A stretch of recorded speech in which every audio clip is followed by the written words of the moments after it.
Good morning, students. Myself Neetu Agarwal, your accounts teacher. Retirement chapter हम लोग कर रहे हैं.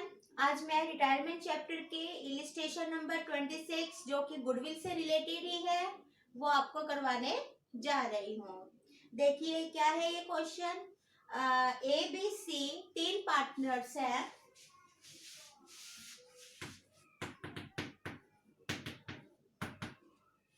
And their ratio is 4:3:1, right?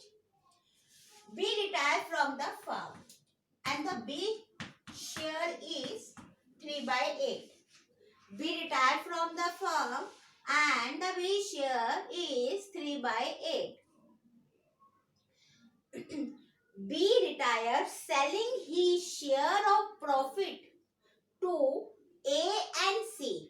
81,000 rupees उसने 36,000 तो सेलिंग ही शेयर टू ए अपने 81,000 अपने हिस्से का प्रॉफिट उसने ए और सी को दे दिया.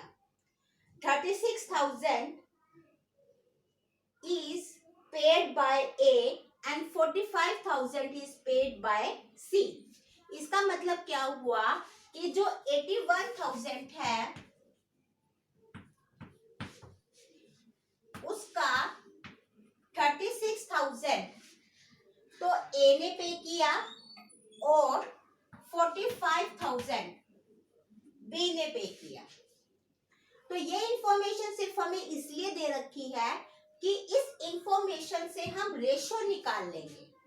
रेशो क्या आएगी 4:5. इसका मतलब क्या हुआ कि जो बी का शेयर है that is taken by A and C. B का जो शेयर है वो A और C के द्वारा ले लिया गया है किस रेशो में 4:5 में. इसका मतलब ये हुआ. ठीक है. तो अब B का शेयर है कितना 3/8. तो टेकन बाय A. A ने कितना लिया 3/8 का 4/9 12/72 टेकन बाय सी. सी ने कितना लिया 3/8 का 5/9 15/72. ठीक है. तो अब हम ए के शेयर में प्लस कर देंगे और सी के शेयर में प्लस कर देंगे. तो ए का न्यू शेयर कितना बन जाएगा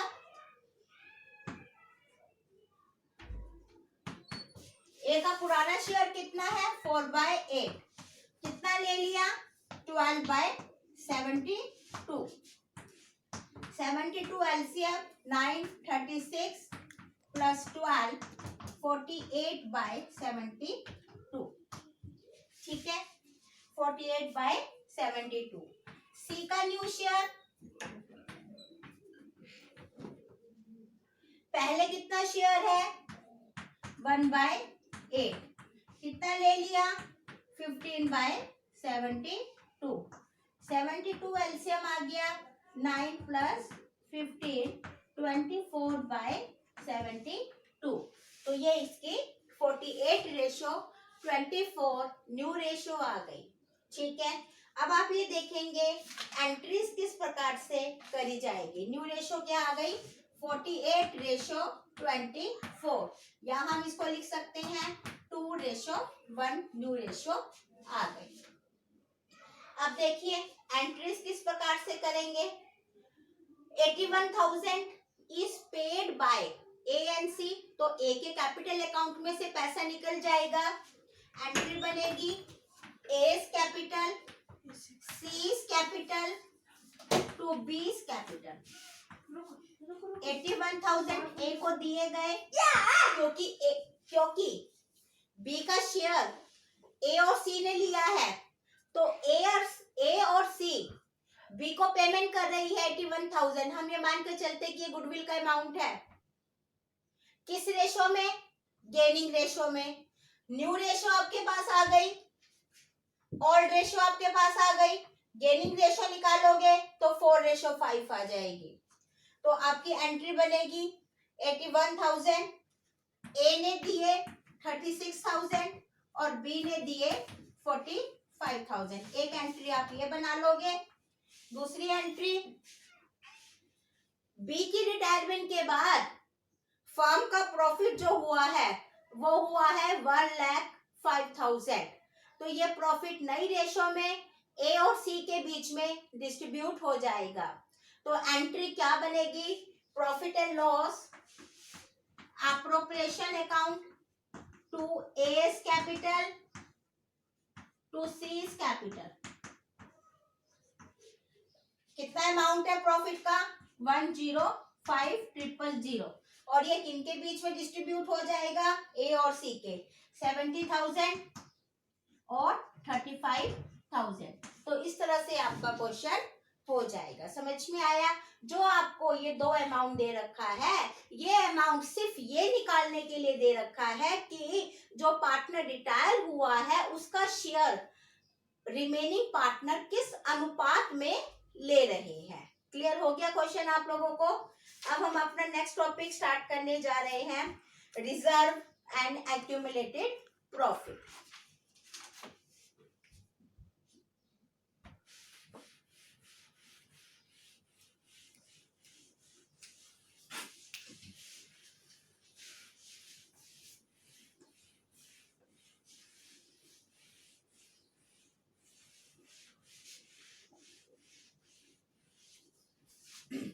जैसे हमने change in profit sharing ratio में किया, एडमिशन में किया, रिजर्व को, एक्यूमुलेटेड प्रॉफिट को डिस्ट्रीब्यूट कर दिया जाता है पुराने पार्टनर्स के बीच में पुरानी रेशो में। कोई भी रिजर्व हुआ, कोई भी एक्यूमुलेटेड प्रॉफिट हुआ, वर्कमैन कंपनसेशन रिजर्व हुआ, इन्वेस्टमेंट फ्लक्चुएशन रिजर्व हुआ, कोई भी अमाउंट हुआ,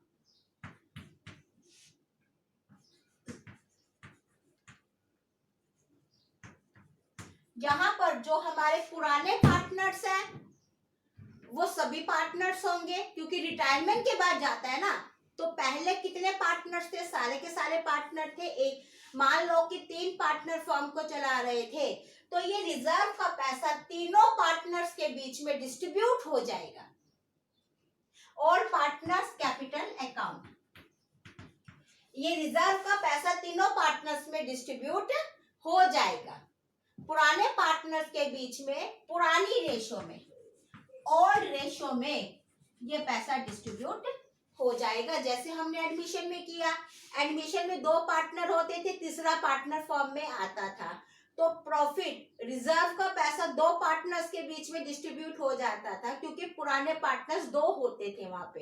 अब यहाँ पर पुराने पार्टनर्स 3 है, तो कोई भी रिजर्व या एक्यूमुलेटेड प्रॉफिट अगर है तो वो पैसा सभी पार्टनर्स के बीच में उनकी जो ओल्ड रेशो है बिफोर रिटायरमेंट, उस रेशो में डिस्ट्रीब्यूट हो जाएगा। क्लियर? इसी तरह से कोई एक्यूमुलेटेड लॉस है या एडवर्टीजमेंट सस्पेंस है, ठीक है, उसको रिटर्न ऑफ कर दिया जाएगा और पार्टनर्स में। ये भी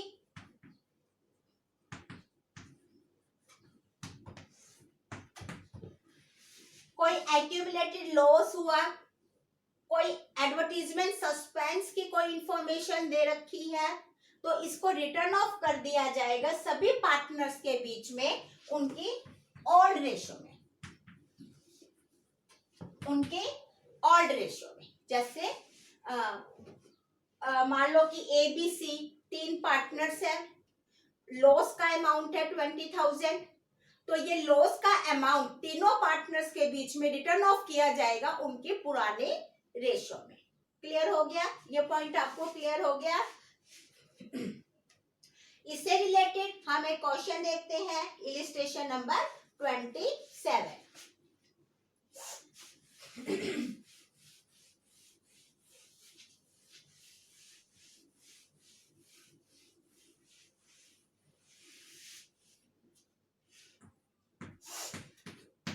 देखिए पी क्यू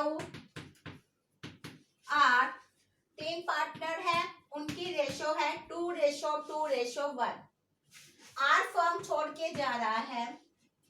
आपको बैलेंस शीट दे रखी है, बैलेंस शीट में जनरल रिजर्व नजर आ रहा है, P&L का क्रेडिट बैलेंस नजर आ रहा है, वर्कमैन कॉम्पनसेशन रिजर्व नजर आ रहा है।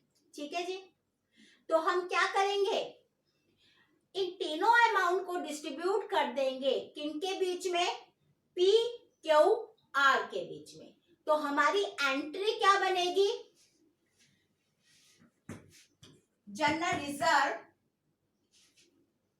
P&L account, general reserve account, workman compensation reserve account. Amount देखिए 60,000, 15,000, 10,000। ठीक है, ये किनके बीच में डिस्ट्रीब्यूट हो जाएगा, सभी पार्टनर्स के बीच में, क्योंकि एंट्री क्या कहती है कि ये पैसा सभी का है बिफोर रिटायरमेंट। और किस रेशो में, 2:2:1 में। To P's capital, to Q's capital, to R capital. ठीक है जी, टोटल अमाउंट 85,000। किस रेशो में, 2:2:1 में। तो एंट्री आपकी बनेगी 34,000, 34,000 एंड 17,000। ये आपकी एंट्री बन जाएगी। क्लियर।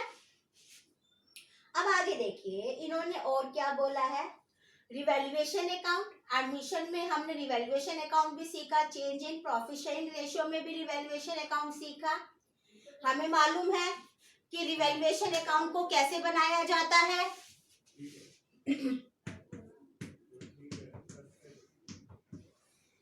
असेट्स की वैल्यू अगर इंक्रीज हो गई क्रेडिट साइड पे, असेट्स की वैल्यू डिक्रीज हो गई डेबिट साइड पे, लायबिलिटी डिक्रीज हो गई क्रेडिट साइड पे, लायबिलिटी इंक्रीज हो गई डेबिट साइड पे, और फिर आपका प्रॉफिट निकल आता है, और वो प्रॉफिट सभी पार्टनर्स के बीच में ऑड रेशियो में डिस्ट्रीब्यूट कर दिया जाता है। ये आपने सीखा हुआ है, दोनों चैप्टर में आपने रिवैल्यूएशन अकाउंट बनाना सीखा था। क्लियर।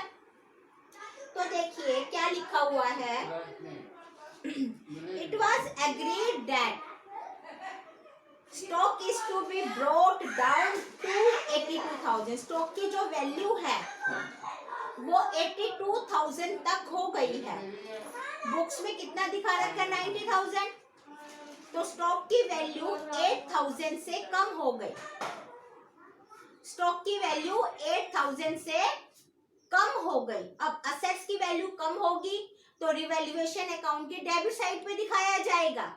एंट्री क्या बनेगी आपकी, revaluation account debit to stock 8,000।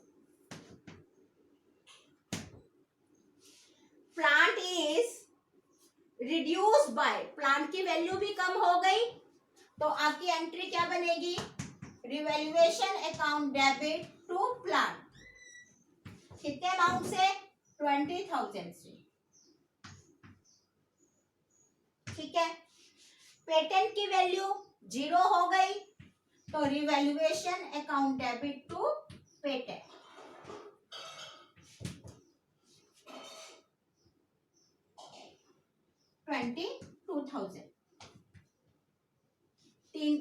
तीनों ही आइटम्स आपकी डेबिट में आएगी तो इसका मतलब क्या हुआ, रिवैल्यूएशन का लॉस आ जाएगा, और वो लॉस किसके अकाउंट से ट्रांसफर किया जाएगा, तीनों पार्टनर्स के अकाउंट से। तो आपकी एक एंट्री क्या बनेगी, P's capital, Q's capital, R capital to revaluation. कितना लॉस आएगा, 8,000, 20,000, 22,000, 50,000 का लॉस आ गया। और ये लॉस तीनों पार्टनर्स के अकाउंट से रिकवर किया जाएगा। 20,000 पुरानी रेशो में, 20,000, 10,000, तो ये आपकी एंट्री बन जाएगी। तो आई होप आपको ये टॉपिक समझ में आया होगा। Thank you very much.